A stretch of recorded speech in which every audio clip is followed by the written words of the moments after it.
საღამო მშვიდობისა კიდევ ერთხელ მოგესალმებით თქვენ უყურებთ ახალ პარადიგმას ამ გადაცემას მე მერაბ ჭიქაშვილი უძღვები დღეს სამშაბათია რაც იმას ნიშნავს რომ ყოველ სამშაბათს ჩვენთან ერთად სტუდიაში იმყოფება გენერალ-ლეიტენანტი ბატონი გურამ ნიკოლაიშვილი საღამო მშვიდობით ბატონო გურამ მოგესალმებით ეკრანზე მითითებულ მისამართზე თქვენ შეგიძლიათ მისამართებზე შეგიძლიათ მარტივად მოგძებნოთ როგორც Facebook გვერდზე ასევე YouTube გვერდზე და ასევე რა თქმა უნდა Telegram არხზე და QR კოდის მეშვეობით, რომელიც ეკრანზე დარჩება, თქვენ შეგიძლიათ მარტივად მიანათოთ თქვენი მობილური ტელეფონი ან гаджеტი, ან მოწყობილობა რითიც თქვენ ჩვენ თვალყურს გვადევნებთ და სოფლიოს ნებისმიერ კუთხეში თქვენთვის ხელმისაწვდომი იქნება ჩვენ გადაცემის ყურებაც და მოსმენაც. ჩვენ დღეს ფიქრობთ, საინტერესო საკითხზე ვისაუბრებთ, თუმცა ეს საინტერესო საკითხი ხა დღეს გახდა უბრალოდ საინტერესო, თორემ მანამდე ჩვენ და საქართველოს უმრავლესობას ვინც კი Facebook-ს ხმარობდა, ვინც კი სოციალურ მედიაში და განსაკუთრებით Facebook-ზე აქტიურობდა, გარკვეულწილად ძალიან დიდ პრობლემებს უქმნიდა. ჩვენ ბატონ გურამ ნიკოლაიშვილთან ერთად ბატონ გურამსაც შეეხო ის პრობლემა, რომელ პრობლემაზეც ეს ვისაუბრებთ. კი, ნაწილობრივ თუ არა, შეიძლება ითქვას, რომ დიდი პროცენტი ეს პრობლემა უკვე ამის საშუალება უკვე ამ ეგრეთ წოდებულ ფაქტ-ჩეკერებს და მითების დეტექტორებს და ასე შემდეგ მით საშუალება აღარ აქვს, რაც უკვე მარკ ცუკერბერგმა ტრამპის გამარჯვების შემდეგ აღიარა, რომ რიგ საკითხებში მას უწევდა, რომ ეგრეთ წოდებული ცენზურით ეხემძღვანელად. სხვათა შორის აქვე მინდა ვთქვა, რომ ჩვენ დღევანდელი გადაცემის თემა საინტერესოა ისევ იმ კუთხითაც, რომ უკვე ტრამპი ამერიკის შეერთებული შტატების პრეზიდენტია, 47 პრეზიდენტია და იმ რიგ საკითხებთან ერთად, იმ რიგ დებულებებთან ერთად, რომელიც მან გააუქმა, ერთ-ერთი არის სხვათა შორის ისიც, რომ მან თქვა, რომ აღარ ამერიკის შეერთებული შტატები აღარ მოექცევა არც თავის მოქალაქეებს და არც სხვას, ისე რომ რაღაც ცენზურა ქონდეს დაწესებული. დღეს შეუძლია ყველას თავისუფლად სიტყვის თავისუფლებაზე ისაუბრა მოკლედ. ჩვენ ბაიდენის ადმინისტრაციის დროს და მანამდეც ეს პრობლემა ჰქონდა. მოკლედ საქმე ეხება ეგრეთ წოდებულ Facebook-თან, Meta-სთან მომუშავე ორგანიზაციებს, რომლებსაც ფაქტ-ჩეკერები ერქვათ.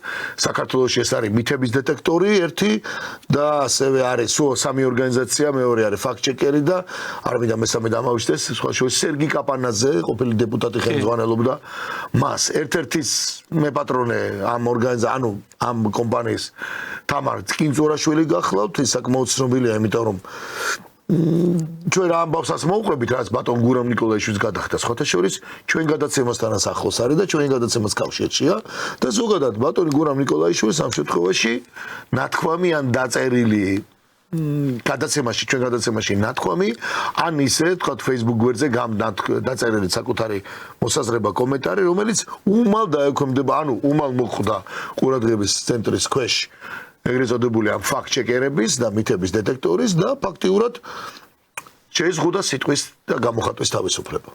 ასეა. ჩვენ ვისაუბრებთ ამ საკითხზე და ბატონი გურამი უფრო კონკრეტულად მოყვება თავის ისტორიას და ბატონმა გურამმა გადაწყვიტა, რომ და სხვა შორის სწორი არის, რომ არგუმენტები და ასევე კანონით ვიხემძღვანელებ, თუ რა კანონი არსებობს და როგორც მოხდა. მოკლედ ბატონო გურამ, კიდევ ერთხელ მოგესალმებით. მე ერთით შემიძლია გითხრათ, რომ განუგეშოთ თქვენს და ჩემი თავიც, რომ მათ ასეთი გავლენა აღარ ექნებათ. კი ბატონო, ველოდი ჩვენ ყველა ამას. რაღაც ისე ტრაგიკული მასში გამოიყვანება.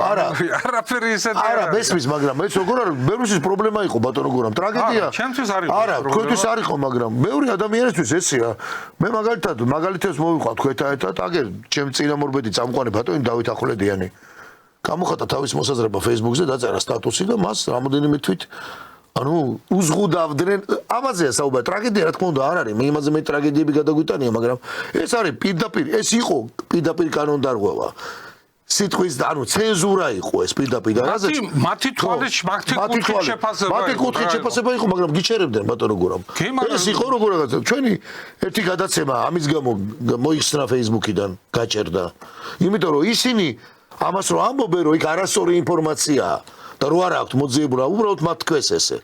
რატო? იმიტომ რომ კონსერვატიული რაღაცა განწყობა იქნებოდა ეს თუ რაღაცა ტრადიციულ ღირებებზე იქნებოდა საუბარი თუ რაღაცა მხოლოდ იმას ებრძოდნენ, თორე ისინი გვარამია ყოველდღე იგინებოდა გინ Facebook-ში და გინ იქა.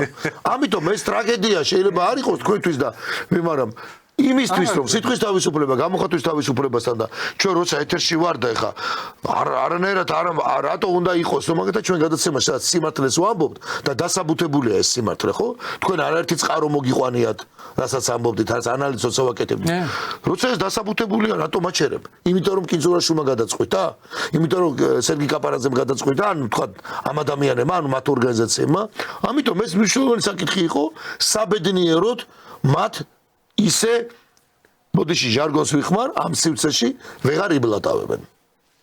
ამიტომ დავიწყოთ თქვენი ისტორია და შესაბამისად ჩვენ არავითარი ესეთი ისტორია არ არის 14 იანვარს ჩვენ მქონდა გადაცემა და ამ გადაცემაში ჩვენ თქვით რომ ჩვენი გამოსვლიდან იყო რომ როცა ითხოვდა ზელენსკი იმას რომ საქართველოს უნდა ჩართულიყო ის პირადი შემადგენლობა რომელიც იყვნენ მოხალისეები თბილისის აეროპორტში შეკრებილი რომელსაც ასილებდნენ ეს ჩვენი ესე ნაციონალური მოძრაობა და ესეც ოპოზიციური ძალები რომლებიც გმირებად შერაცხავდნენ მათ და აუცილებლად უნდა ჩაერთონ აერთიან ესე სტრატეგიული პარტნიორობის ხელშეკრულება რომელიც არ არსებობს ასეთ სტრატეგიული პარტნიორობის ხელშეკრულება სადაც ჩვენ თუ ვიღაცასთან ომი დაიწყო რომელმა ჩვენთაგანმა ისინი ჩაერთონ ამაში რაღაც ჩვენ სიმაში არავინ არ ჩართულა საბრძოლო მოქმედებებში და ომში 4 ომი იყო თითქმის ჩვენთან სხვადასხვა დროს ესე იგი სამაჩაბლოში ორჯერ და სამაჩაბლოში იმაში აფხაზეთში ორჯერ და აი აქედან გამომდინარე ჩვენ შეფასება გავაკეთეთ რომ რატო ითხოვდა ამას ესე იგი რა ხელშეკრულება იყო ასეთი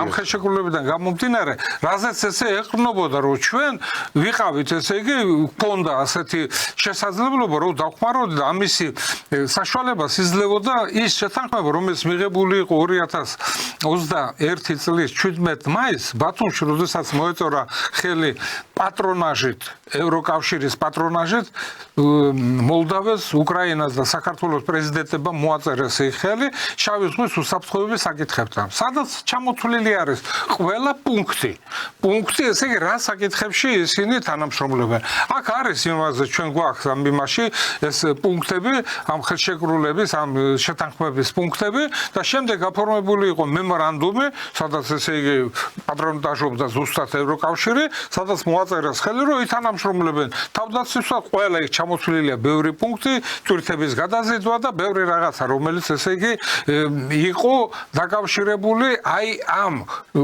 მოლდოვეთის უკრაინის და საქართველოს ერთიან სივრცეში მოქმედებებისათვის აბა ხელშეკრულება რისთვის იდება მაშინ?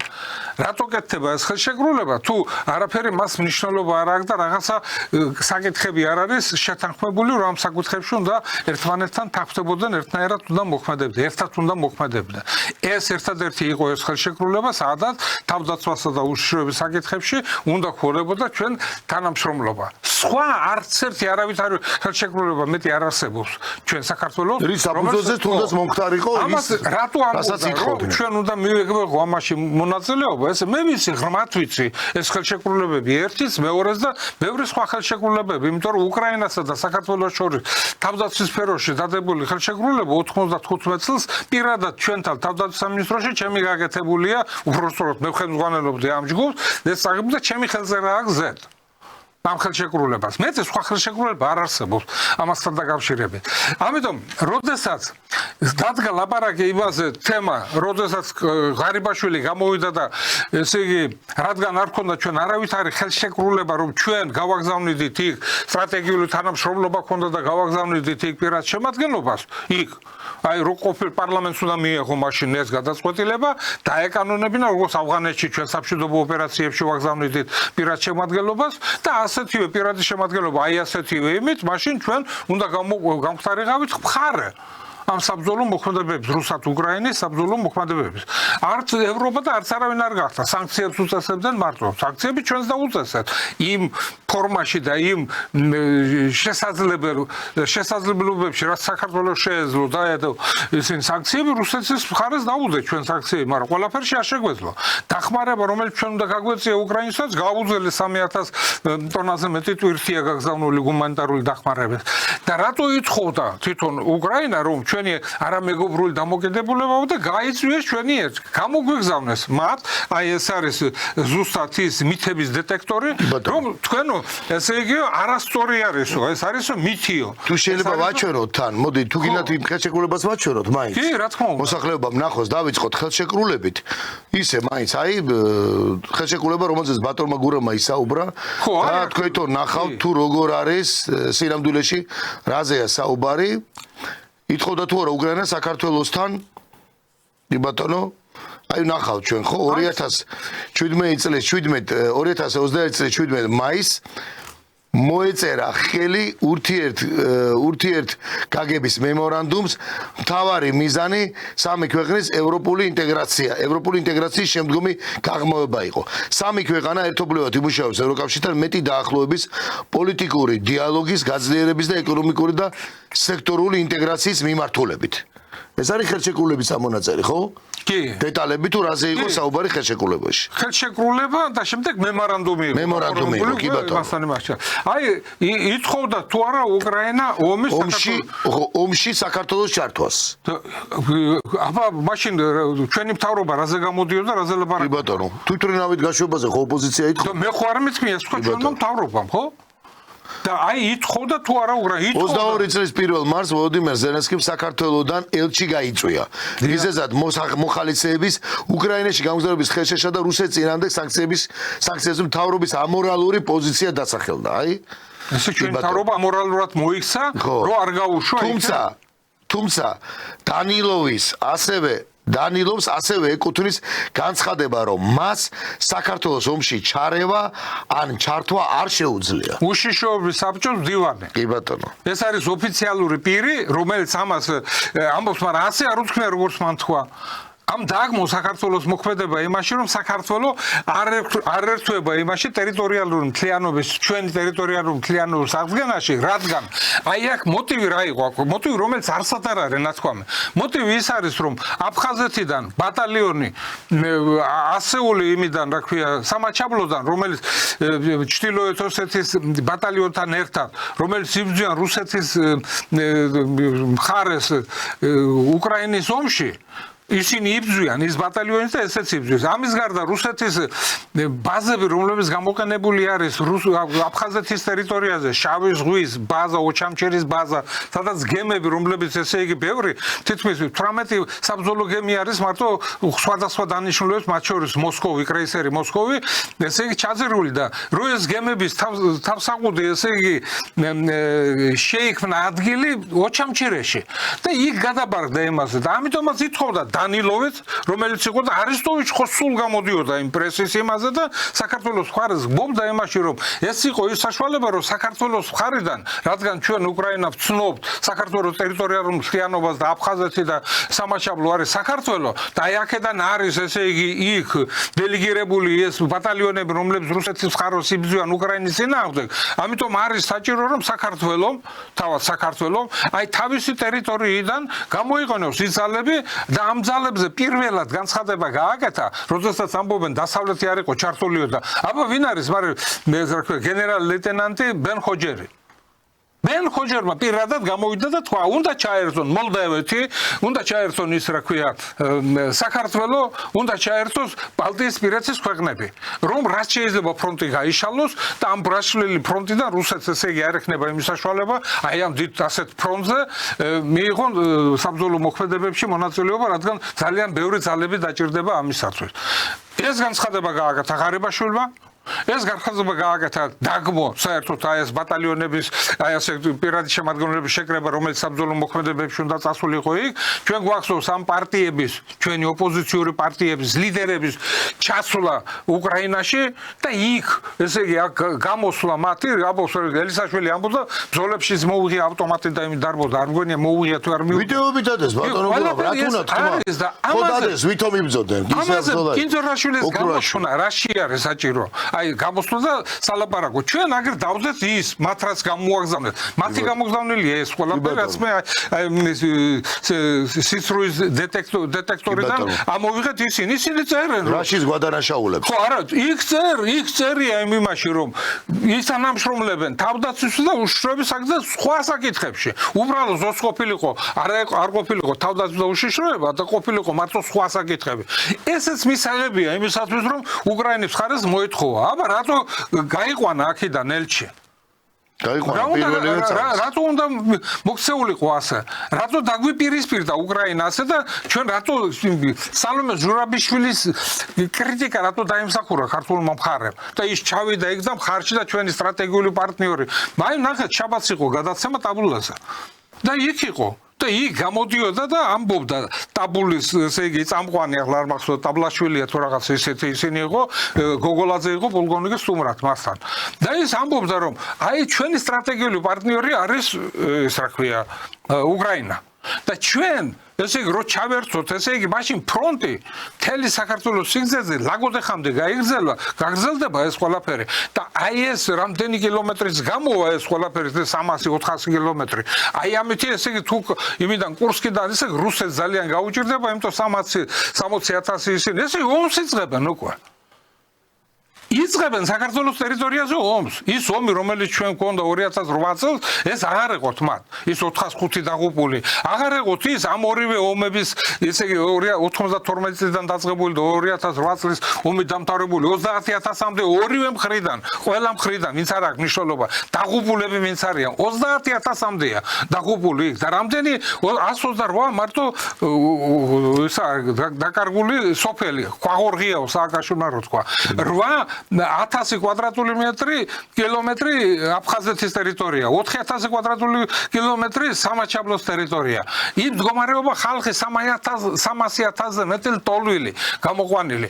ეს კანონი, რომელიც ამ შავი ზღვის უსაფრთხოებასთან დაკავშირებულებაში წერია ეს ყველაფერი, ამას საკითხვა უნდა რაზე დებთ, რატოა ეს ესე იგი რა არის ესენი არიან პროვოკაციაზე, იმას რომ საქართველოს ჩაებას საბრძოლო მოქმედებებში.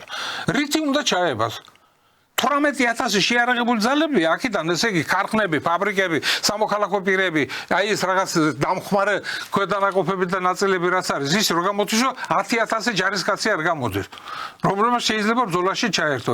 ვის უნდა ებრძოლონ 58 არმიას? აი და ნახოთ ახლა რაზეც ხარიბაშვილმა გააკეთა განცხადება და დღესაც რო ომის პარტიას ეძახიან, რატო ეძახიან ომის პარტიას? რატო ჩვენი მთავრობა რატო ეძახის ომის პარტიას? ესე იგი ის პარტიები და ის პირადი შემადგენლობა, რომელიც ამ პარტიების წევრები არიან, რომელიც წავიდნენ საბრძოლველად და დღესაც იქ ხო, სხვადასხვა მონაცემებით, სხვადასხვა მე არ ვიცი რამდენი გავლილი აქვს ამ 4 წლის მანძილზე, 22 წლიდან 3 წლის მანძილზე. გავლილი აქვს სადღაც 2,000-ზე მეტ საქართველოს მოქალაქეს. ეს არის მონაცემები დებს ამასა. დაღუპული არის უკვე 80-მდე ქართველი, დაჭრილი არის 200-ზე მეტი. სისხლის სამართლის საქმე 300-ზე მეტზე არის აღზრული. რუსეთის მხრიდან, რომელიც გადებული არის. და ჩვენ გვაქვს მონაცემები 400 მუხლი. კი ბატონო, მოდი გავუშვათ თუ შეიძლება. გავუშვათ ეს 400 მუხლი სისხლის სამართლის კოდექსი. კი ბატონო, 400 მუხლი, აი სისხლის სამართლის კოდექსი. აი რა ხდება რა? საქართველოს კანონი, საქართველოს სისხლის სამართლის კოდექსი. მუხლი 410 დაქირავებულის მონაწილეობა შეერაღებულ კონფლიქტში ან საომარ მოქმედებაში. ეს მესამე ის, ხო. კი ბატონო, ხო, რა წერია მას ვკითხავ, კი ბატონო. პირველი, შეგროვება, გაწრთნა, დაფინანსება ან სხვაგვარი მატერიალურ უზრუნველყოფა დაქირავებულისა, აგრეთვე მისი გამოყენება შეიარაღებულ კონფლიქტში ან საომარ მოქმედებაში ისჯება თავისუფლების აკვეთის ვადით 5-დან 7 წლამდე. მეორე, იგივე ქმედება ჩადენილი სამსახურებრივი მდგომარეობის გამოყენებით ან არასრულწლოვნის მიმართ ისჯება თავისუფლების აკვეთით ვადით 9-დან 13 წლამდე. და მესამე, დაქირავებულის მონაწილეობა შეიარაღებულ კონფლიქტში ან საომარ მოქმედებაში ისჯება თავისუფლების აკვეთით ვადით 4-დან 6 წლამდე. შენიშვნა, აქ არის ძალიან მნიშვნელოვანი. დაქირავებულად თითულება ის საზოგადოებისთვის რომ განმარტება იყოს. ვინც არ არის შეიარაღებულ კონფლიქტში ან საომარ მოქმედებაში მონაწილე სახელმწიფოს მოქალაქე და მოქმედებს მატერიალური გასამრჯელოსთვის. მუდმივად არ ცხოვრობს ამ სახელმწიფოს ტერიტორიაზე და აგრეთვე ის, ვინც გაგზავნილი არაა ოფიციალური მოვალეობის შესასრულებლად. აი, ბატონი გურამაძეც საუბრობს. ბოლო ეს შენიშვნა წითლად და აი ესე ჩაჭედვით ამოვიღეთ თქვენ გამო, ვისაც გონიათ რომ ეს კანონდარღვევა არ არის. ზუსტად ეს არის მორგებული. საქართველოს მოქალაქე უნდა წასულიყო ომში, კონფლიქტში მიიღო მონაწილეობა სხვა ქვეყნის ომში, სხვა ქვეყნის სახელით და თან დაქირავებულიც კი არ აქვს უფლება და აი ეს განმარტება არის კანონში მითითებული. ეხლა კითხვა ისმება. როცა გენერალ-ლეიტენანტი გურამ ნიკოლაიშვილს მოყავს მაგალითი, რომ კანონდარღვევა იყო ის, რაც თქვა 14 იანვარს ბატონმა გურამმა განაცხადა და შესაბამისად სიცრუის დეტექტორმა აგერ ამხელა ის გაამზადა და თქვა აგვიგზავნა ამაზე საუბარი და ასე შემდეგ. სხვა მაშინ მეტი რა არგუმენტი გინდათ? არის თუ არა ეს კანონდარღვევა? სისხლის სამართლის კანონით ისჯება. აი ეს არის თქვენი ორმაგი სტანდარტი. და სწორედ ამას მოეღო ეხა ბოლო აი ამ პარპაშს. იმის მერე რაც ცუკერბერგმა ბევრი რამე აღიარა. ძალიან საინტერესო გადაცემა ჰქონდა პოსტივიზე გიორგი მდივანს ევროკრატია, სადაც ყველაფერი თქვა ცუკერბერგმა ფაქტიურად აღიარა, რას აიძულებდა მას ადმინისტრაცია ბაიდენის ეთქვა რომ თუნდაც კოვიდთან დაკავშირებით გვერდითი მოვლენებზე არ ილაპარაკოთო ამ ვაქცინისო. აკრძალული ჰქონდათ, მას ცუკერბერგმა აღიარა. და ამის მერე სწორედ ტრამპის პირველი რამოდენიმე ფრაზის, რამოდენიმე გაჟღერებული ციტატა რაც იყო, რომ ის სიტყვის თავი ცენზურას, ეგრეთ წოდებულ დემოკრატების მიერ დაწესებულ ცენზურას მოსპობს და სიტყვის და გამოხატვის თავისუფლება ყველას უნდა ჰქონდეს. ამაზეა საუბარი, ამას გეუბნებით თქვენ. ვეღარ იპარპაშებთ ესე, მაგრამ რამდენ ადამიანს შეუზღუდეთ თქვენ? თქვენ რამდენ ადამიანს შეუზღუდეთ გამოხატვის თავისუფლება აქ და თან ბატონი გურამ ნიკოლაიშვილი სიმართლეს ამბობს. ფაქტებით მოყვანილია, მოგიყვანეთ ხელშეკრულება, რომელიც დადო ამ ქვეყნებმა და ასევე მოგიყვანეთ მაგალითი. აბა სხვა რა გინდოდა თქვენ? თვითმფრინავით ხომ მიაქანებდით ჩარტელური რეისი მოთხოვეთ სახელმწიფოს რომ მეომრები წასულიყვნენ. პირდაპირ ჩარტელური რეისით რატო არ უშვებთო ჯარისკაცებსო? ანუ საომრად რატო არ უშვებთო ადამიანებს? და ამაზე არის მთელი საუბარი, ამას ამბობს ბატონი გურამი. ეს არის კანონდარღვევა, თორე ვინმე მორალურ და ზნეობრივ რაღაც განხილვებში კი არ არის. უნდა ვიღებდეს თუ არა მონაწილეობას ვინმე ქართველისთვის, აუ ის მეორე სამშობლოა თუ არა. ამაზე ჩვენ არ ვსაუბრობ. კანონი არსებობს აგერ, რომელიც აგიკითხეთ. ამაზეა საუბარი. ამიტომაც არის ბატონო მერაბა. აი, როდესაც პარტიები გამოდიან, ჩადიან იქ და ომზე ლაპარაკობენ, აი იქ ჩასულები, ჩვენ ხო გვახსოვს ეს ყველაფერი, როგორც ამბობდნენ, ჩვენ უნდა ჩავერთოთ აი ეს შაბათის გადაცემას. სხვათაშორის ეს კარგი პოლკოვნიკი იყოს გოგოლაძე, ცდილობდა რაღაცნაირად ისეთ ლაპარაკს, მაგრამ იქ მიდიოდა ისეთი ჩვენი სტრატეგიული პარტნიორი. რა არის სტრატეგიული პარტნიორი? სტრატეგიული პარტნიორი არის ის, სადაც მოლაპარაკება იქნება ჩადებული საბრძოლო მოქმედებები თუ დაიწყება, რომ ის მიიღებს ამ საბრძოლო აი როგორც ახლა კორეასთან დადო რუსეთმა. აი ახლა დადეს ასეთი ხელშეკრულება, ზუსტად ბოლომდე გახსნილი არ არის. ვერ ვეთქვი როგორი არის შიგნით, მაგრამ აი ასეთივე ტიპის იქნება, რომელიც დადეს ირანთან, რუსებმა ეს ხელშეკრულება. აი ასეთივე ხელშეკრულება არის, რომელიც დადო ზელენსკიმ დანიასთან და ამბობს ის, რომ თუ მაგალითო გრენლანდიაო, დანიასო, ამერიკამ წაართვაო, ჩვენ ჩავერთვებით, ესე იგი დანიასთან ერთად, იმასთან ომში, რა ქვია, ამერიკასთან ომში. წარმოგიდგენიათ? ის არის, მაგრამ საქმე რაში არის? როდესაც აი აქ ამ ტაბულაში მიდიოდა ეს ტაბლუს წინააღმდეგ არა მაქვს. ის წამყვანის როგორცნაირად მოსწონს, ნუ არ შეიძლება აი ასეთი დასავლეთის რაღაცა ის იყო და აი რაღაცნაირად არ შეიძლება ასეთი ანტირუსი იყო და ორმაგი სტანდარტებით ლაპარაკობდა, რომელ ეთერშიც არ უნდა იჯდა. ეს არ შეიძლება ბატონო. კი, მაგრამ ის რო შეიძლება გერიდებათ რო თქვათ, მაგრამ არავინ ვინ არის, როგორ შეიძლება პირდაპირ პროპაგანდის მანქანაში ზიანა საშინელი ანტირუსები არიან, გათვითცნობიერებული არა აქვთ, ანტირუსები არიან. ეს არის საშინელი რუსოფობიური განცხადებები, ანტირუსები არიან და თან ორმაგი სტანდარტებით ხელმძღვანელობენ დასავლეთთან მიმართებაში. ძალიან მაგას საინტერესო არ არის ეხლა ისეთ შედარებას მოგიყვანთ. აი ეხლა ხანს დაიდო კაბოტონი უსულა ფოლდერაინის განცხადება. იცით რას ეხება ეს განცხადება? ამათი ორმაგისთან და ამათი მართლა სითავხედე შეხედეთ რა. აი უყურეთ ახლა, აი მოგვაწოდა ჩვენმა გუნდისეურმა ცოტრე მარღიამ. Ursula von der Leyen ამბობს, ევროკავშირმა უნდა გააღრმავოს კავშირები ჩინეთთან და გააძლიეროს ურთიერთობები ინდოეთთან. დიდი ბოდიშით გუშინამდე რა გვესმოდა ევროკავშირში და აქ კიდე მათ წარმომადგენლები რო ყავთ აქ ოპოზიცია, ჩინეთზე და ინდოეთზე. გეხოცებით რა მითხარით ბატონო გურავ. თქვენ რო ბრიქსის სამიტის განხილვა გქონდა. კი. რამდენი დაგვაწია ეს იქ რომ ჩინეთი არა ის არისო და ინდოეთი კი არა. ნახეთ დღეს აი ეს სირცხვილია ეს ქალი არის რომელიც არც იყო მიწვეული საერთოდ არავინ არ იყო მიწვეული ტრამპის იმაზე. მოდიშით ამ გადახოვებს, მაგრამ ეს არის. აი ესეც ემატება ზუსტად იმას, რაც ჩვენი არის კიდევ ერთი პუნქტი, მთავარი პუნქტი. პარტიებთან დაკავშირებით ეხლა წავიდიხო მუხლი კანონში. ხო? არა, ჩვენ ჯერ თქვა. კი ბატონო, თქვით კი ბატონო და ესე იგი, რა არის ესე პარტიები, რომლებიც ჩავიდნენ იქ, ომის პარტიები, რატო დაათქვა ჩვენო მთავრობა? ეს არც თქვენ, არც მე არ დამთქვა. არავითარ შე. ეს მათ თქვენს და ახსნა, რატომ? მე ვეთანხმები. ეს არის ომის პარტია, რომელსაც უნდა ჩაერთოს საბრძოლო მოქმედებებში, საქართველოს ჩაერთოს, რომ უკრაინას იქ გაუადვილდეს საბრძოლო მოქმედებებში მონაწილეობა. რითი უნდა ჩართულიყო? რითი ეს 10000 ჯარისკაცი, რომელიც ჩვენ გვყავს?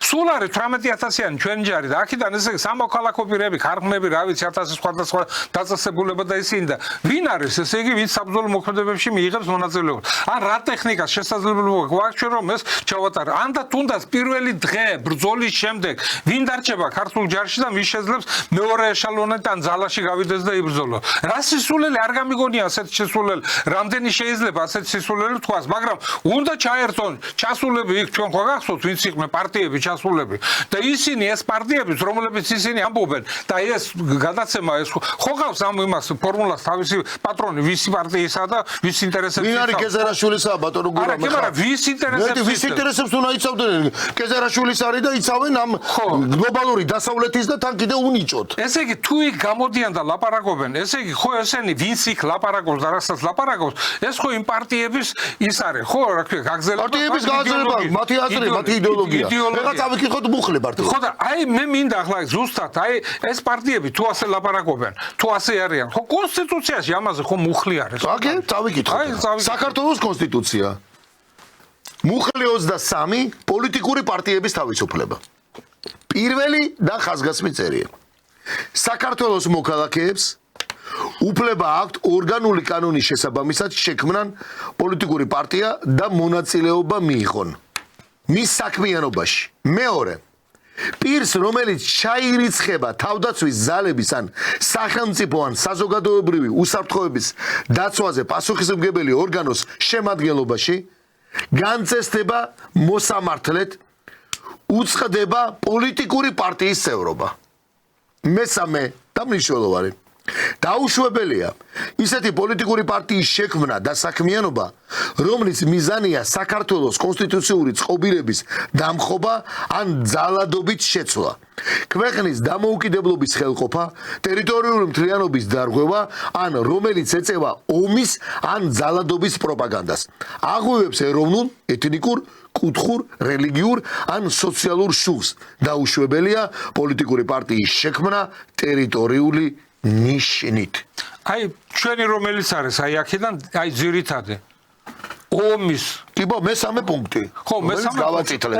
ომზე და ის რომელიც მითის და ამბობს რომ ესე იგი 600 დათვალეს რამდენი ჯარისკაცი იქნება ვინ იბრძოლებს ამათ რა ისეთ რა გონიათ აი ეს რო არის ალავიანი სალდატი აი რაღაცა ესე ტყვიის ჯარისკაცები ხო გადააკინებ გადმოაყენებ და ომი სათამაშო იმაზე გონია და ის ადამიანის სიცოცხლეები რო არის რამდენი რომელიც ჩვენ თქვი დაღუპულები ვინც არის ამაზე ვინ აგებს პასუხს იმ დანგრეულ მეურნეობაზე ვინ აგებს პასუხს იმ ადამიანებზე რომელმაც ამდენი ესე იგი 12000 კვადრატული კილომეტრი დაკარგული 30000-მდე არ აქვს მნიშვნელობა ისინი საქართველოს მოქალაქეები იყვნენ ვინც მაშინ დაიღუპა ან და ეს 2008 წელს 405 ადამიანი რო დაიღუპა და ავითომც არაფერი არ მოხდა პასუხი დღესაც არა არც აფხაზეთის ომზე არ არის არავითარი ესე იგი არ არის დადებული თვითონ შეფასება რო გააკეთოს საქართველოს მთავრობამ არც 2008 წლის ომზე შეფასება არ აქვს გაკეთებული რა მოხდა როგორ მოხდა და ვინ არის რო დამნაშავე ვიც არის რომ ისინი იყვნენ ამისათვის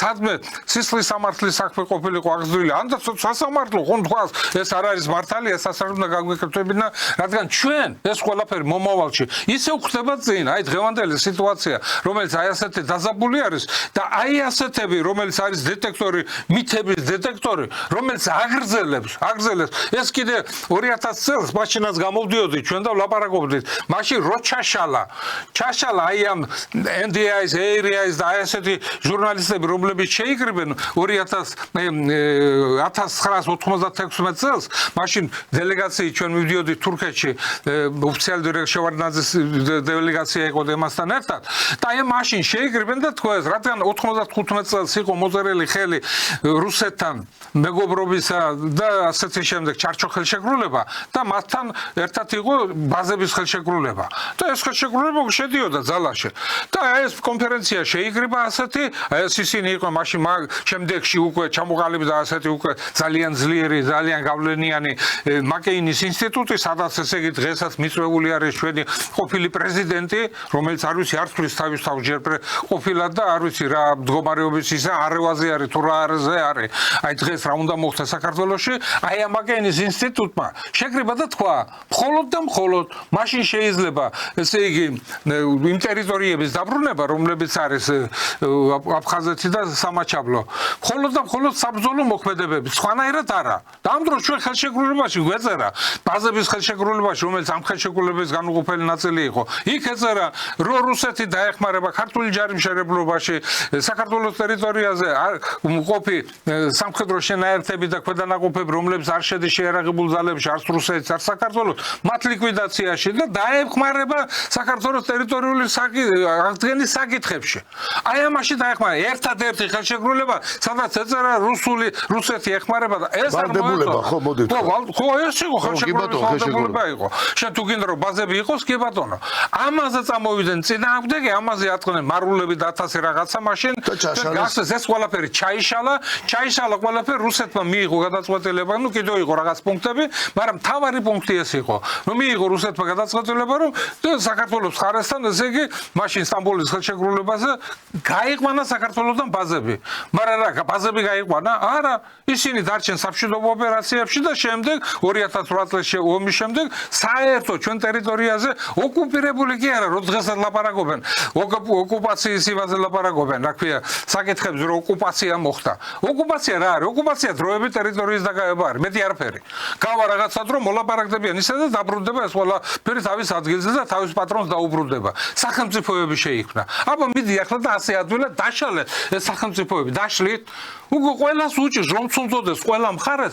ისეთი ისინია ჩადებული შეგნით უკვე ძალიან რთული არის ამ საკითხების ადვილად გადაწყვეტა მაგრამ ჩვენთან არის ის ძალები ის პარტიები ისინი რომელიც საქართველოს ტერიტორიულ მთლიანობაზე არ ფიქრობენ ისინი ფიქრობენ რუსეთს უნდა ეომონ მაშინ ვინ დააბრუნებს ამ ტერიტორიებს ჩვენ დავიბრუნებთ იმას თუ ამერიკა დაგვიბრუნებს ევროპა დაგვიბრუნებს ვინ დაგვიბრუნებს ჩვენ ანდა ვის ჭირდება საქართველოს პრობლემები ყველას თავისი პრობლემები აქვს აი ნახეთ გუშინდელი ინაუგურაციიდან ტრამპს რამხელა პრობლემები აქვს და რომელიც უნდა გადაწყვიტოს ტრამპ რომელმაც უნდა გადაწყვიტოს ეს მარტო თავისი საკუთარი რაც ამერიკის შეერთებულ შტატებშია პრობლემები და ეს პრობლემები მთელ მსოფლიოში რომელიც ყველაფერი ეს ზეთადეს ზურგზეადეს ამერიკის შეერთებულ შტატებს მისი გადაწყვეტის რა ხერხი იქნება როგორ იქნება მე არ ვიცი ღმერთმა ხელი მოუმართოს ისე რომ გადაწყვეტს ეს პრობლემები ყველგან მშვიდობით რადგან მე ძალიან მომეწონა ტრამპის ერთი განცხადება ძალიან კარგი განცხადება მარტო ის კი არა ხალი და კაცი ხალი ხალია კაცი კაცია ამაზე აი ეს რო გაგიხარდება ნუ საშენელება არა რა ამაში რომ გაგიხარდეს ეს ყველაფერი ბუნებრივია და ასეც უნდა იყოს მომეწონა ის რომ ის ამბობს რომ ისო რაც მათ მისცეს მაშინ პირველი პრეზიდენტობის დროს რაც შეპირდა საზოგადოებას ხო ამ საზოგადოებას ის ყველა იმ დანაპირებს იმასაც აღასრულებს და ამ დანაპირებებში ერთი ყველაზე მთავარი რომელიც ჩვენ გვეხება სადაც ის გამოვიდა და თქვა ვესტ-პოინტის აკადემიის გამოშვების ოფიცრებთან სხვა ქვეყნის სუვერენიტეტში არ ჩავერევით ხო მე მგონი მაგას არა ხო არა მაგაზე ამბობთ თქვენ არა მე ვლაპარაკობ იქ თქვა მან რომ იდენტობაზე ჩვენი ქვეყანა, ყველა ქვეყანა, მისუ ჩვენი ამერიკელი ჯარისკაცი სხვაგან არ დაიღუპებაო, მხოლოდ აქ. ჩვენ შევქმნით ძლიერ ჯარს, ძალიან ძლიერს, ესეც გაიმეორე ახლა, მაგრამ ჩვენო სხვა ქვეყნებისო, რადგან ამერიკა ყველა ომებში მონაწილეობდა, ყველგან იმაშოვდა, ეს აღარ იქნებაო და ამერიკელი ჯარისკაციო საზღვარგარეთ არ დაიღუპებაო. ჩვენ დავეხმარებთ ტერიტორიების აღდგენაში, იდენტიფიცირებაში თავისი სახელმწიფოებრივი კანონების და იმის, როგორც მათ უნდათ, აი რასაც ჩვენ დღეს ჩვენი მთავრობა სიტყავს და რაზეც წინააღმდეგი გამოდის ევროპის და იმის ბევრი რაღაცა ისინი ლიდერები და კონგრესმენები იქნება თუ სენატორები იქნებიან. აი ამაზე გამოდის რაზეც იქ საქმირდა ჩვენ რომ ეს უნდა გააკეთოს. და მე დარწმუნებული ვარ რომ ამ საკითხთან დაკავშირებით, როდესაც იქნება დაგანებული ან დადგება საქართველოს საკითხი, ის აუცილებლად ამ საკითხს შეისწავლის და აუცილებლად საქართველოს ამ საკითხებში, რომ თავისი ისინი გადაწყვეტოს თავან თავისი დემოკრატია, თავისი იდენტობა, თავისი საქართველოს თავისი რო ხონდეს ყველაფერი და ჩვენ დავიცვათ მათი ინტერესები, მათი კანონები, მათი აი ამ სახელმწიფოში ესე თავდაცვისა და უშიშროების მარტო ჩვენი ძალები კი არ იქნება ამაში ჩართული. რომ უშიშროების კონცეფცია სამსოფლიოში ისეთი იქნება, რომ ჩვენ დასული ვიქნებით გარე ძალებისგან, რომელიც ჩვენზე იმოქმედებენ. არის ძალიან ერთი საინტერესო მომენტი, აი თქვენ ახან ტრამპის განცხადებები ახსენეთ. მაგრამ ასევე ძალიან ალბათ მე ვფიქრობ, რომ მთელი მსოფლიოსთვის ძალიან ესეთი სიტყვა გაავრცელა, ნათქვამი, ანუ მესიჯი გაავრცელა, ანუ მან ესე მიმართა მთელ მსოფლიოს, რომ ამერიკის შეერთებული შტატები ის კი არა რომ ომებით დაიწყოს იბრძოლოს სადმე ომის გამო, არამედ ის ასევე შეეცდება რომ ყველა ომი სადაც დაწყებულია დასრულდეს და არც ერთ სხვა ქვეყანაში ომით აღარ ჩაერიოს. ეს ძალიან მნიშვნელოვანია. მე ვთქვი დღეს გადაცემაში ბატონო გურადო მე მინდა თქვენს ეს კითხვა დაგისვათ, თუნდაც მხოლოდ აი ამ ნათქვამში, თუნდაც მხოლოდ აი ამ განცხადებაში, რომ ამერიკის შეერთებული შტატები და მისი პრეზიდენტობის დროს პირიქით თუ სადმე ომი დაწყებულია ამ ომს შეაჩერებს, мотивация იქნება რომ ეს ომი შეაჩეროს და ასევე არც ერთ ქვეყანაში ომით აღარ ჩაერევა. მე ვფიქრობ რომ ჯერ ერთი მაძლევს საფუძველს იმის რომ ვიფიქროთ რომ აუცილებლად ის კონფლიქტი რომელიც მიდის უკრაინა-რუსეთს შორის გაჩერდება. შესაბამისად ამ კონფლიქტის გაჩერება მოგცემს რაღაც საშუალებას რომ რაღაცა მშვიდობაზე გარანტირებულად ვიფიქროთ და შემდეგ უკვე დავფიქრდეთ რუსეთთან ძალიან სერიოზულ მოლაპარაკებაზე ჩვენი ინტერესებიდან გამომდინარე უკვე. იმიტომ რომ ეხა მესმის რუსეთიც ამ ხელა კონფლიქტშია ჩართული, შეიძლება რაღაც ირიბად ეცალოს მაინც კავკასიის საკითხებზე და ბუნებრივია კონტროლს ქვეშ არ გაუშვებს, იმიტომ რომ დიდი მეზობელია და პატარა ნებისმიერ პატარა ქვეყანასთან ამ კავკასიის რეგიონში მაინც ეკნება სიფხიზლე, მაგრამ ეს რაღაც მოგცემს საშუალებას, რომ ცოტა კიდე მით უმეტეს იმ ფონზე, რომ ჩვენ მშვიდობას შევინარჩუნეთ და მათთან არ შევედით, ხო, კონფრონტაციაში და მით უმეტეს მეორე ფრონტი არ გაუხსენით. ეხა ეს ძალიან სწორად მისატანია და იმაგიდაზე სადაც დავждები, სადაც კავკასიის საკითხი იქნება, სადაც დავსხდებით, ამაზე უნდა გადაზე. მე მაძლევს ამის საშუალებას, რომ არ ვიცი რამდენად შეძღმეთ მაქნას შესრულდეს ყველაფერი, თუმცა ტრამპი რო ჯერ მხოლოდ ამერიკისთვის იზრუნებს და შემდეგ მე სხვა ქვეყნებისთვის, ესეც რა თქმა უნდა ხა სღაპარი უნდა ეგონოს ვიღაცას, რომ პირველ ფეხა ჩამოვა და დღეს დაждდება და ჩვენ გადაცემაში მიიღებს მონაწილეობას და პირდაპირ თქვის ახლა შემოხვედრეთ იმას, რა ქვია, ხელისუფლებას. მაგრამ მე მგონია რომ სიმშვიდისკენ წასვლა და მშვიდობიან ცივი გონებით შემდეგ უკვე რაღაცების გადაფასება და უკვე მოსინჯვა რომ რუსეთთან პირისპირ დაждდეს ჩვენი ხელისუფლება იქნება თუ წარმომადგენელი რომ პირველი დიპლომატიური ურთიერთობა ადგენს და შემდეგ უკვე წავიდეს საუბარი მთავარ მტკივნეულ საკითხზე რაც გვაწუხებს. მე მგონი ეს დიდი ქვეყნების აი ამ კონფიგურაციაში და ტრამპის ასეთ განცხადებაში მე ასე ვხედავ, თქვენ როგორ ხედავთ? აი ზუსტად გეთანხმები, ძალიან კარგი არგუმენტი მოიყვანე და ძალიან კარგადაც დაასაბუთე ამ არგუმენტის ეგ რეალობა. ანუ რეალური პოლიტიკა, რომელიც შეიძლება იყოს. იმიტომ ომებით გადაწყვეტილი ისეთი როგორ გითხრათ, ომებით გადაწყვეტილი მშვიდობა თითქმის კი ძალა არის, ძალა ყოველთვის მშვიდობისთვის არის, მაგრამ გადაწყვეტილი მშვიდობა არ არსებობს არსად. ყოველთვის არის ვიღაცა დაჩაგრული და ის ვინც დაჩაგრული არის, ის იქნება განადგურებული. და დღეს ომების ხასიათი ისეთია, რომ ეს უბრალო ომები არ არის. და ჩვენ ვიცით, ხო, ბირთვული იარაღთან მიახლოებული, მაგალითად, ის, რომელსაც ნუ თუნდაც არაშნიკი, ნუ ბირთვული იარაღს რიში ჩამოუვარდება. თუ მაგალითად გამოიყენებ ტაქტიკურ 9K-52-ის ტიპის რაკეტას, ხო? ის ბევრად უფრო სუსტი არის, ბევრად უფრო სუსტია, ვიდრე ეს არის თვითონ არაშნიკი, რომელიც არ არის ბირთვული. წარმოგიდგენთ, ეს სხვაობები არ არის, როდესაც ავიაციო ბომბები, რომელიც 5 ტონიანი, 7 ტონიანი, 9 ტონიანი, ეს რას წარმოადგენს? ანდა ეს ცეცხლშენები, რომელიც აქვს აგნემიოტები. ისინი რას აკეთებენ, რომელიც წვავენ, ეს სხვა საზღვრებაა. ჯერ არ არის ესე იგი კონვენცია არსეთი არ არის მიღებული, რომელიც აკრძალული უნდა იყოს და ისინი მოქმედებენ დღეს. ამიტომ იარაღი უფრო და უფრო დახვეწილი ხდება და უფრო ხდება ადამიანი დღეს მაგალითად ყოველ დღე მარტო რუსეთს უკრაინის აი ფრონტზე, მე აღარ ვლაპარაკობ სხვა იმაში რაც იღო. აი ფრონტზე რომელიც ძალით კლავენ ერთი ადამიანი კლავს მეორე ადამიანს. 2-დან 3,000-მდე ადამიანი ორივე მხრიდან იღუპება. დღეში ხო? ერთ დღეში იღუპება 2-დან 3,000 ადამიანამდე იღუპება. ეს არის ადამიანები, ცოცხალი ადამიანები, რომლებიც იღუპებიან. ამას შეეხო მთელი ევროპა უკვე. საქართველოს შეეხო, ჩვენ ხო ვიცი ჩვენ ქართველები რამდენიც არის. ბევრი არის ისინი, რომ ჩვენ ესე იგი საქართველოს ამოცანას იქვის, ეს ზღაპრები მოუგონ ვიღაცა სხვას. იქ რომელსაც ესე იგი ჯერ რაღაცა ზღაპრებს. ეს თუ ვიღაცა მიდის ფულის გასაკეთებლად იქ და იმისი ისინი აქვს, ანდა ვიღაცა მეგობარმა დაუძახა და იქ მიდის, ეს სულაც არ არის ჩვენი სახელმწიფოს ინტერესები. ამაში არ არის და ამაზე კარგად თქვა ღარიბაშვილმა თავის დროზე და დღესაც ამაზე კარგად ლაპარაკობს თუნდაც ირაკლი გობახიძე.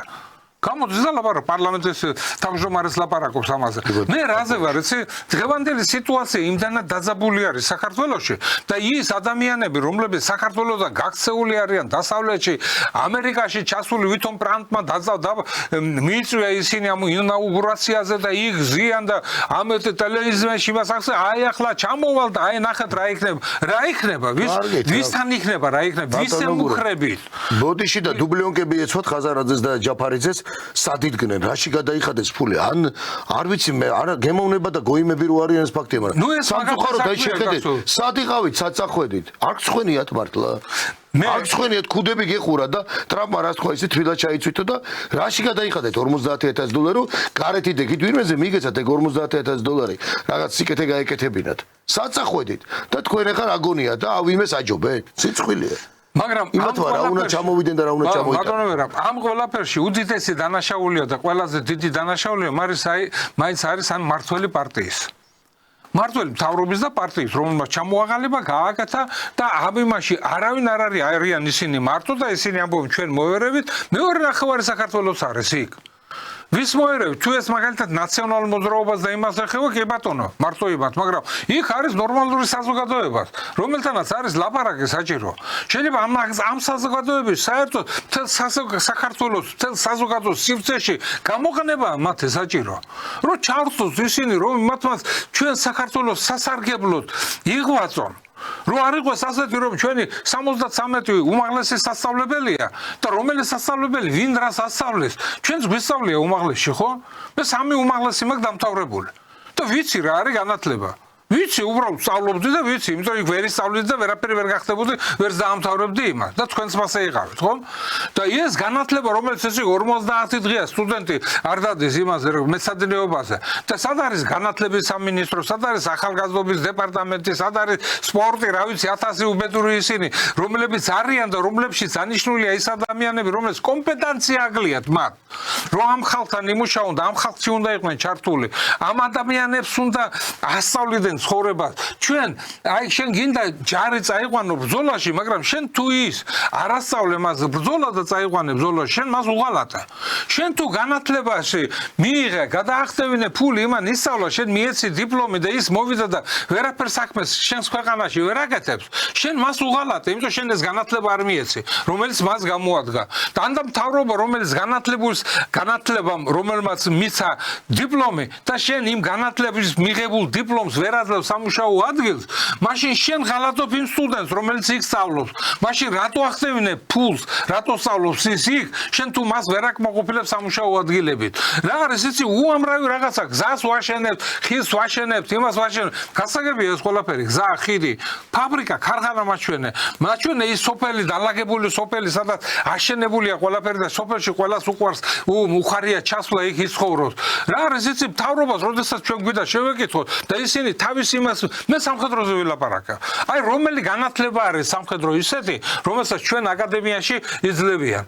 არ არის ეს განათლება. შენ უნდა ჯარს ასწავლოს სპეციალობა артиლერია. შენ უნდა ასწავლოს ავიაცია, შენ უნდა ასწავლოს საზღვაო ისინი უნდა ასწავლოს. საზღვაო ძალები არ ყავს, ავიაცია არ ყავს, артиლერია რომელიც არის ესე იგი ის რაოდენობა რაც არის ამოცანას, ბატალიონის ამოცანასაც ვერ შეასრულებს. ის ტექნიკა შეიარაღება რაც არის და ის პირადი შემადგენლობა რაც არის, ეს ყველაზე დიდი ერთ მიმართულებაზე შეიძლება ორი ბრიგადა გამოიყვანო და მეორე ეშელონში შედა კიდევ მეორე ბრიგადა. ეს რა არის? ეს არის ფრონტი შენ გიზდია დაიცვა მთელი ტერიტორიის 30 კილომეტრი, მეტი არა.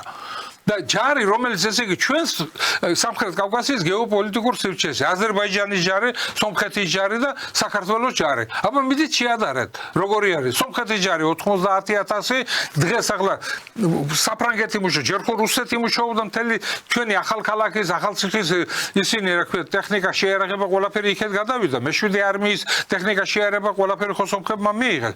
ჩვენსგან ხო ყველაფერი დაწვიცეს გემზე და სალომე ზურაბიშვილი რო ამბობდა მეგავატანინი აქედან ტექნიკა და შეიარაღებაო, რუსების ბაზებიო მე გავიყვანე აქედან. ხო გახსოვთ არა როგორი წონებდა თავს, რა გაიყვანა, რა მივიღეთ ჩვენ? 220 ტანკი უნდა მივიღოთ და აქედან 76 ტანკი მივიღეთ, ისიც 66 ტანკი, რომელიც რუსებმა 2008 წელს წაიყვანეს.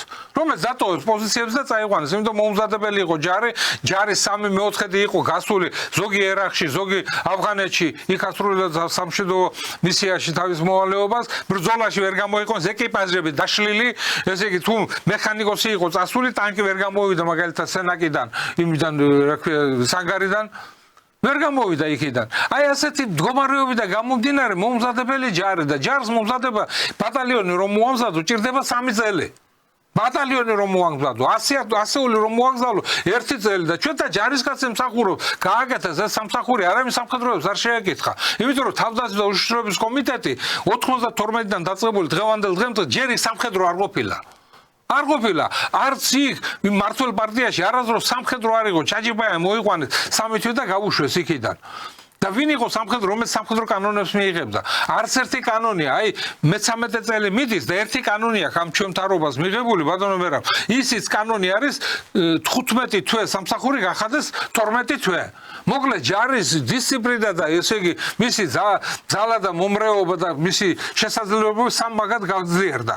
ეს 3 თვით ნაკლებად რომ მსახურობს. ეხლა ციხსეთი რაღაცები კანონები შემოაქვს, რომელიც მიუღებელია საერთოდ. ბოლოს და ბოლოს ჩვენ გვინდა პატარა სახელმწიფო ვართ, გვინდა რომ ეს პატარა ჯარი ჩვენი კომპაქტური იყოს. არაფერი არა საჭირო, არის ესრაელი. აი ეგრე. ხო არის რომ მამაკაცი მსახურობს 3 წელი, თანაც ყველა ქალბატონები 2 წელი. ყველა მსახურობს, ნუ ჩვენ ჯანმრთელობა არ უშლის ხელს. დანარჩენი ყველა მსახურობს ჯარში. ჩვენთან რატო არ არის ეს? ჩემი მეგობარი არის ჟონი თაყნიაშვილი, არაერთხელ მithქმია ამაზე. იყო ისრაელში და ერთ სადღაც რესტორანში იჯდა და შემოუვარდნენ ყიჟინით ერთი 10 გოგო. შემოვარდეთ და აი ყიჟინით აი რა ხდებაო ახლა ჩვენ სტუმრები ვიყავით და შევეკითხეთ ადგილობრივ ყიჟინით გახარებულები. გახარებული, ხო, აი სიხარული გამოვიდა და ესენიო ხვალეო ჯარში მიდიან. ჯარში მიდიანო და რესტორანში მოკლედ ხო არ დარჩა არავინ, რომელმაც ესე ხო გადაუხადეს ყველაფერი. ხო ესე იგი ყველა მოეფერა, ყველა მის მივიდა იმაზე და ყველა ხო იმ სადღეგრძელოს ამბობდა, ყველა მღეროდა, ყველა ემაშვებოდა. ულოცავდნენ ეს გოგონები მიდიან ჯარში. და ჩვენთან როგორა ძალის უნდა წაიყვანო, რომ ვერცეთი დეპუტატის, ვერცეთი მინისტრის, ვერცეთი რა ქვია მოხელე რომელიც არის აი ბიზნესმენი და ასე შემდეგ და ოლიგარხი, მათი შვილები ჯარში არ მსახურობენ. ისინი არა, ჯარი არის ესე იგი ისეთ მესამე ხარისხოვანი ადამიანებისთვის. იმათთვის არის ჯარი. ამიტომაც აქვს მას არც მინები არ აქვს ასეთი არაფერი დაკმაყოფილებული სოციალური პაკეტი არ არის დაკმაყოფილებული. სადაც გაძლიერებული უნდა იყოს სწავლა, განათლება და ისინი ეს აკადემია გადაიტანეს იმაში, რა ქვია, გორში. და გორი რა, აი ესეთი ცივილიზაციის ცენტრია, ცივილიზაციის ცენტრი საქართველოში არის თბილისი. ბატონო გურამ, იცით რა არის? რაღაცნაირად აი ხა შეიძლება ვიღაცას ლოგიკური კითხვა გაუშვათ. თუ ესეთი მდგომარეობაა და რასაც თქვენ ამბობთ და როგორც ამბობთ ახლა ხო ეს ხალხსაც ჯერა და თქვენი გულწრფელობაზე. თუ ვიღაცა შეიძლება კითხვა დასვა, საერთოდ რაც არის ახლა? რაც არის საერთოდ ახლა? ანის რა საჭიროა? რაღაცა ბიუჯეტი ხო იხარჯება ახლა. თქვენი მოსმენიდან ახლა აი თქვენ რასაც თქვენ რო გისმენთ ახლა ბევრი ადამიანი არ გამეკვირდება რომ ვიღაც ახლა ვიჩო გვისმენს იქით მხარეს რა მნიშვნელობა აქვს იდეოლოგიით მემარცხენეა მემარჯვენე თუ რაღაცა შეიძლება გაუშვეს ზოგადად ახლა დაცვას კითხვა რომ მოდი რა თუ ესეთ მდგომარეობა ანის ახლა რა ბიუჯეტიც არის და რო ჩახედავს და ნახავს რომ მილიარდ რაღაც ნახევარდოლარია რა საჭიროა მაშინ თუ თავდაცვაზე ორიენტირება არ აქვს თუ გემი აღარ აქვს თუ ავიაცია აღარ აქვს და რა საჭიროა მაშინ ვიღაცას გაუშვეს შეიძლება ლოგიკა არის კითხვა რა საჭიროა საერთოდ ჭირდება საქართველოს ჯარი რაღაც ვამდგები და ამ მილიარდ ხალათი თუ არ ჭირდება ეს არის ხალათი მე რას ვამბობ იცით კითხვა შეიძლება გაუშვეს აქ ადამიანს ის მილიარდ ნახევარიც რა შეიხარჯება მაშინ რა შეიხარჯება თუ იქ ყველა უცოდინარია სიტყვაზე თუ კანონს არავინ არ იღებს თუ პენსიონერ რა ქვია თუ ღირსებული პენსია არ აქვს არა მასე არა ბატონო ვერა იქ ყველა უცოდინარი კი არა მე რას ვამბობ იქ არაძლევენ იმ განათლებას არაძლევენ ხო და აი შეიძლება გაუშვეს კითხვა ესეთი ადამიანს და ნუ გაუბრაზდებით ამ ადამიანსაც არ უბრაზდებით ჩვენ შესანიშნავია რა საჭიროა რო თქვას საერთოდ არა ჩვენ ყველა სახელმწიფოს მთავარი ატრიბუტი სახელმწიფოს არის ჯარი. კონსტიტუციაში ჯარი ეს არ არის როგორ გითხრათ სისტემის ნაწილი. ჯარი არის ქვეყნის დაცვის ნაწილი. სისტემის ნაწილი არის სხვადასხვა სამინისტროების რაც არის ისინი და ჯარი არა ჯარს ის ფუნქციები აქვს რომელიც ამ შიდა იმაში არ ერევა. ის მხოლოდ გარე იმას იცავს სახელმწიფოს. აი ეს არის ჯარის ფუნქცია. თუ ესეთ მდგომარეობაში და დაცვის უნარიანობა არ აქვს. და ძალიან საშინო მდგომარეობაში ვართ იმ გაგებით რომ სომხებს კაცო, სხვა არა აქვს და ფლოტი აქვს და ვერ გავიგე მეტი რა მაგალითი მოვიყავ ტრაგიკული. ბატონო მერაბ, ჩვენ რასაც ვლაპარაკობთ, მე და თქვენ დიდი ხანია უკვე. კი ბატონო, არა მე ვიცი თქვენთვის ეს რა უბრალოდ. კი ბატონო, ლაპარაკობთ ამაზე, არ შემიცვლია მე თემატიკა, ხო? ვიცი მაგრამ. მე როდესაც ვლაპარაკობ ამაზე, სალომე ზურაბიშვილი, რომელიც იყო საქართველოს პრეზიდენტი, 5 წელი ვეხვეწებოდი მას აუდიენციას ვეხვეწებოდი მას. და როდესაც ესე იგი დადგა საკითხი, იმაზე დადგა საკითხი, რომ აი უნდა გაგვთარიყო ვეტერანებს შეხვდა კოკიროვის პარკში პლახანოვზე იქა და ებუნება ამ იმაზე ნაური ჯიქია ჩვენი და თქვენი მეგობარი, ესე ის ეკითხება მას. ქალბატონო სალომე, აი გახდებით თქვენ პრეზიდენტი. თუ საჭირო იქნება პრეზიდენტთან პუტინთან შეხვედრა და დალაპარაკება. ჩახვალთო დაელაპარაკებითო? სანამ იქ პრეზიდენტი პუტინი იქნება, მე არ ჩავალ და არ დაველაპარაკები. ნუ რაც გვინდა ვერ გავიგა ისეთი პრეზიდენტი, ეს ხო ქეთევან წამებული ჩავიდა საათ. ჩავიდა ირანში, ხო? ქეთევან წამებული შედარება ახლა გეცალ. არა, მაგრამ ეს პირველი პირია და ის დედოფალი იყო. იმას სამშობლო უყვარდა, დატოვა სამშობლო რო არა ეოხრებინა იმას რა ქვია იმის შახს, სპარსეთის შახს, ჩავიდა იქ და ის 4 ნაწილად დაჭრეს. კი ბატონო. გესმენთ? და ეს არის და ეს ჩამოვიდა ჩვენი ესე იგი როგორც ამბობდა, ხო, სულზი როგორ ამბობდა.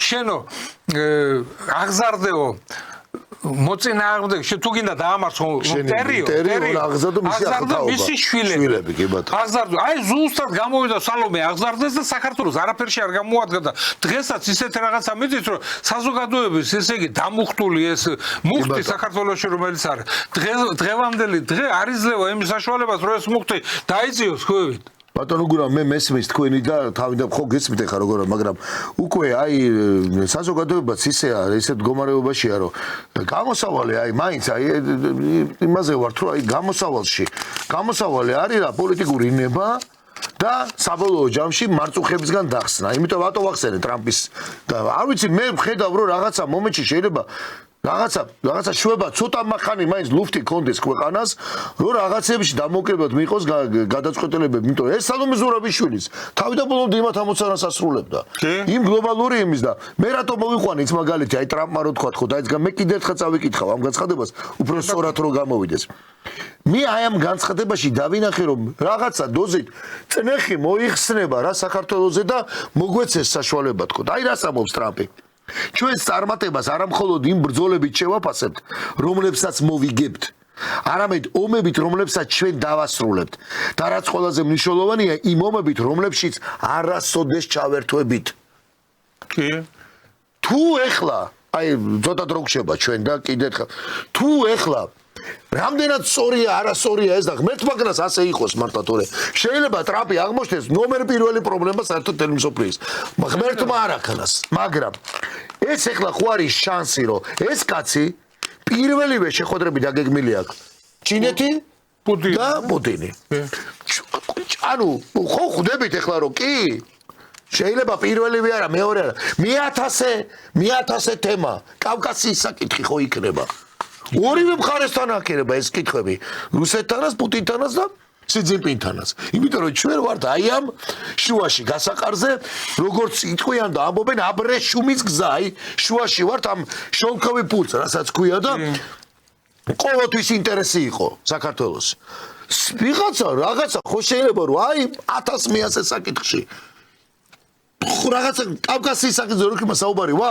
საქართველოს რაღაცა ხო იქნება კვეთა და იმედია რაღაცა ცოტა წნეხი მოხსენილი იქნება და მეტი თავისუფლება მოგვეცეს რომ იგივე და ჩვენ ხელისუფლებაზე ძალიან ბევრია დამოკიდებული რომ აღარ არის რაღაცა ვოიმე რუსებთან დავილაპარაკო პირიქით მორჩა დღეს უკვე ყველასთან უნდა ვილაპარაკო და ვისთან მით უმეტეს რუსებთან აქეთ მხარეს მარჯვნივ ვინა გვყავს მარცხნივ ვინა გვყავს ეს არის ჩვენი გეოგრაფიული მდგომარეობა მე ამიტომ ვამბობ შეიძლება უფრო გაიხსნას რაღაცები და ჯარი იქნება რავი ხელშეკრულება რა თქვენ ახსენეთ ის ხელშეკრულებას ხო ხდებით რა დროს არის დადებული და მე მახსოვს ხო 21 წლის როგორ 21 წლის დეკემბერში რუსებმა განცხადება გააკეთეს ხო ანუ ესე იგი დასავლეთის ისიც იყო ხო რა თქმა უნდა ამაზეა ლაპარაკი და იქნება და ეგეთი რაღაცები მოიხსნას და სანამ დრო გვაქვს უცებ რაღაცა ვიხემძღონო გონივრულად ჩვენი ქვეყნის მოქალაქეების ტერიტორიების შიგნით და გარეთ რაღაცა სუვერენიტეტზე რეალურად დაიწყო საუბარი იმიტომ რომ არ ამგონია ეხლა რომ ეხლა პუტინის ისეთი გიჟი იყოს რომ მისთვის საინტერესოა იმიტომ რაც უკრაინაში მოუვიდა და საერთოდ რაც ხდება თქვენ ამბობთ რის გამო ხდება ნატოში არ შესულიყო რა კი და მეორეს ვის ამზადებდნენ ბაიდენი ვის ამზადებდა ნატოში საქართველოს მოლდოვას და საქართველოს და რატომ რითის დავიწყეთ ვის ეუბნებოდნენ მიდით იომე თვითმფრინავი გაუშვით ვინ ეუბნებოდა ხა ამ ოპოზიციას მაპატეთ ამ დებილ ოპოზიციას ეს რომ თავისი თავში არ მოვიდო და აზრად ხო ხტები ანდრისი მეომრები არიან თვითონ შეხედეთ ერთი მაპატი რას გვანან შეხედეთ მაგალითი მაინც გვანახო რომში წადი რომელები მაგალითი მანახე შეკაი დედმამიშვილო შენა მაგალითი მანახე შენ წადი იბძოლე შემაშიუმა იბძოლა მაგალითი მანახე საქართველოს ვისთან თვითონ წახვიდე ომში ამათან ამ მარტო არაკაცებთან რას გონან შეხედეთ ჯერ მარტო ნახეთ ამათი საქციელით რას ფიზიკურად საქციელით რას გონან შეხედე აი ამათ უნდა და ამათ ერთი საბრძოლო მოქმედებებში ესენი არ გვინახია ჩვენ არც ერთი ესენი ჯარს აჩმორებენ ყველანაირად იმაშობიან და უნდა თუ ეს ჯიბი ჯარი იყოს არ გამოვა ასეთი ჩვენ შესანიშნავი ოფიცრები გვყავს შესანიშნავი ჯარისკაცები გვყავს თუ ასეთი მიფრობა სახელმწიფოს მიერ მათ მიმართ ეს სულაც არნიშნავს რომ ჩვენ ჯარი გვყავს ასეთი ისინი არა რა თქმა უნდა მაგას არ ნიშნავს მოკლედ ჩვენი გადაცემის დრო ამოიწურა კიდევ ერთხელ მინდა ვთქვა იცით რა არის რომ რატომ მქონდა ჩვენ აი მაგალითად რაზეც დავიწყეთ საუბარი ხო მაგალითად გურამ ნიკოლაიშვილის გენერალ-ლეიტენანტ გურამ ნიკოლაიშვილის ნათქვამმა ანალიზმა გაკეთებულმა ანალიზმა სადაც ფაქტებიც არგუმენტებიც იყო მავანისთვის ეგრეთ წოდებული აი ფაქტ-ჩეკერებისთვის და რაღაც დეტექტორებისთვის ხო რაღაც აღმოჩნდა ის რომ თქვა ბატონი გურამ ნიკოლაიშვილი და სწორედ იმ გადაცემას პრობლემა შეექმნა ხო ჩვენ გადაცემას მაგრამ კანონებით ეხლა ჩვენ მუხლობრივად კანონში რაც წერია ხელშეკრულება ვაჩვენეთ და კანონი ვაჩვენეთ ხო ყველაფერს რო თავი დავანებოთ ის რასაც აპირებდა ისო პოლიტიკური ოპოზიციური პარტია რამოდენიმე პარტია ერთად რომ არა უნდა მიიღო საქართველოს მოქალაქეებს მონაწილეობა იმ ომში კანონში წერია პარტიებთან დაკავშირებით რომ ეს არის კანონდარღვევა იჯება სისხლის სამართლებრივ დარგში ხო ჯერსი კაცო ამიტომ ორმაგი სტანდარტებით ნუ იქნებით ეს ყოველთვის ჩვენ შევესწრებით არგუმენტებით ვისაუბროთ იმიტომაც მოვიდა დღეს ბატონ გურამ ნიკოლაიშვილი ამ თემიდაზე დავიწყეთ საუბარი და ჩვენ გაჩვენეთ ჩვენი ფაქტები და არგუმენტები და ყველაზე მთავარი კანონი საქართველოს კონსტიტუციაში კანონი სისხლის სამართლის კოდექსში დიდი მადლობა ბატონო გურამ გემშვიდობებით, დიდი მადლობა რომ გვისმენდით და გვიყურებდით. მომავალ შეხვედრამდე ნახვამდის.